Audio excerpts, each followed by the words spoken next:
The relationship between the University of Chicago and the people of the Czech Republic is over a century old.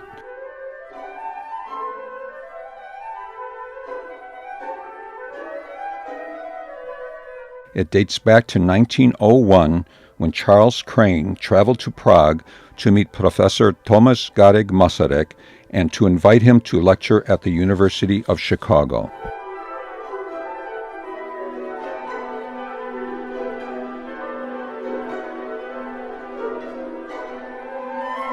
Over the summer of 1902, Tomáš Garrigue Masaryk delivered 13 lectures at the University of Chicago. He got an important opportunity to introduce the Czech question for the first time in the United States.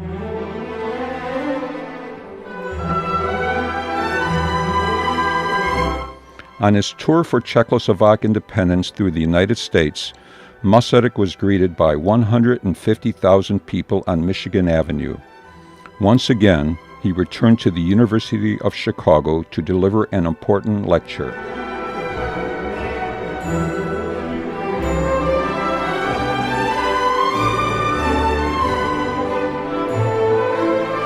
Charles Crane has been providing funding for Masaryk's political efforts and even helped in gaining the approval from the Russian government for forming the Czechoslovak legions. Charles Crane was an important supporter of President Woodrow Wilson. With the assistance of his son Richard, who was secretary to the U.S. Secretary of State Robert Lansing, he helped Professor Masaryk to meet the U.S. President. The meetings between Masaryk and Wilson paved the way to the U.S. recognition of Czechoslovak independence.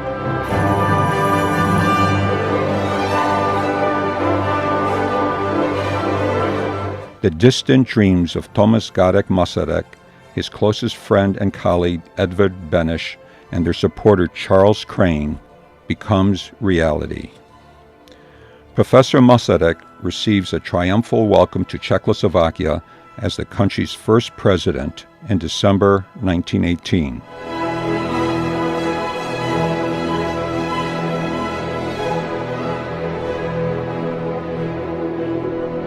Richard Crane became the first U ambassador to Czechoslovakia. John Crane became a personal secretary to President Masaryk. Josephine Crane Bradley, the daughter of Charles Crane, was depicted as Slav goddess on the 100-crown bill.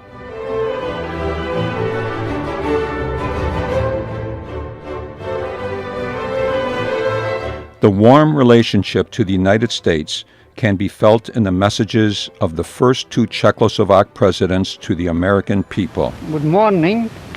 A fine day after the Fox on the last week. And I see the new film. As yet I didn't see and hear it. A great invention of America. I'm sure not the last one. The Europeans can learn a bit of you Americans. Goodbye and thanks you. I have been since my student days an admirer of your great and beautiful country.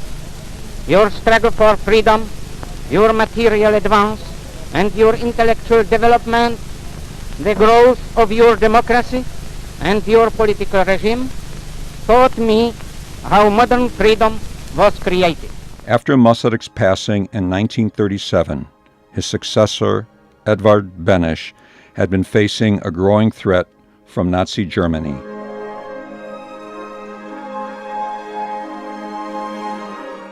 Edvard Beneš accepted the offer to serve as professor of sociology at the University of Chicago.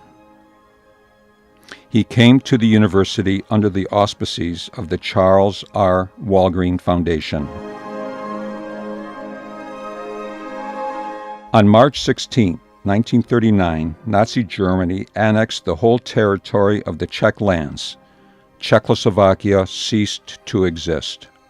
At that moment, Edvard Beneš decided to speak again on behalf of Czechoslovakia as its lawfully elected second president.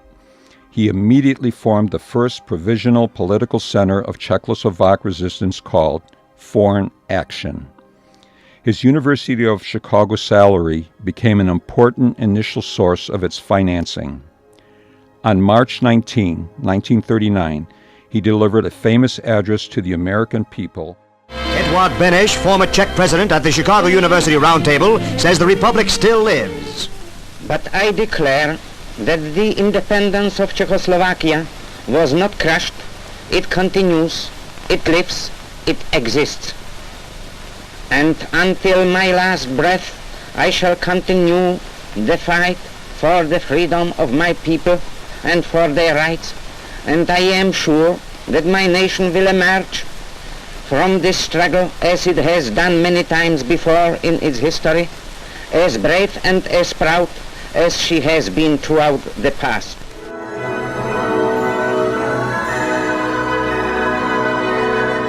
Already at the end of April 1939, in a Chicago meeting, Czech and Slovaks of America agreed to form a new combined organization, the Czechoslovak National Council of America, to support the battle for the recreation of Czechoslovakia. Czech and Slovak Americans contributed by donating $15,000 every month.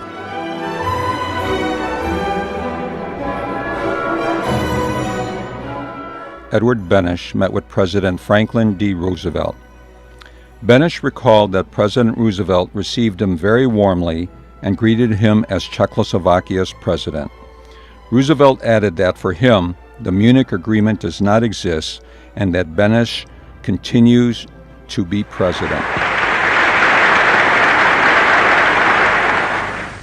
They do not doubt that this great struggle, in which the United States are playing so decisive a role, will end with one of the greatest victories in your and our national annals.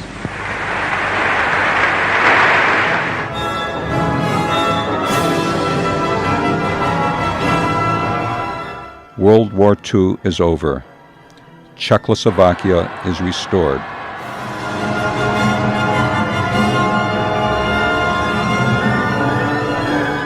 Democratic traditions continue to live on at the University of Chicago.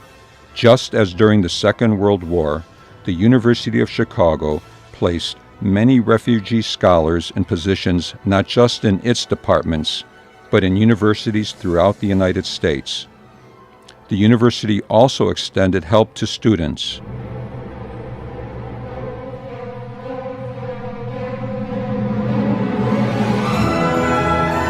The club called upon the U.S. Congress to admit Czechoslovak students into the United States and attempted to unite the Czechoslovaks in exile.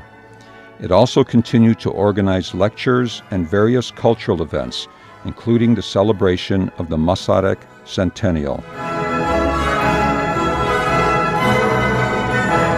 The Blahnik Knight statue by Albin Polášek was erected on the Midway Plaisance on the university campus, reminding us of the special tie between the University of Chicago, President Michalek, and the Czech nation. The University of Chicago, along with tens of thousands Czech Americans and numerous Chicagoans, stood by the Czech nation for more than a century. Thank you.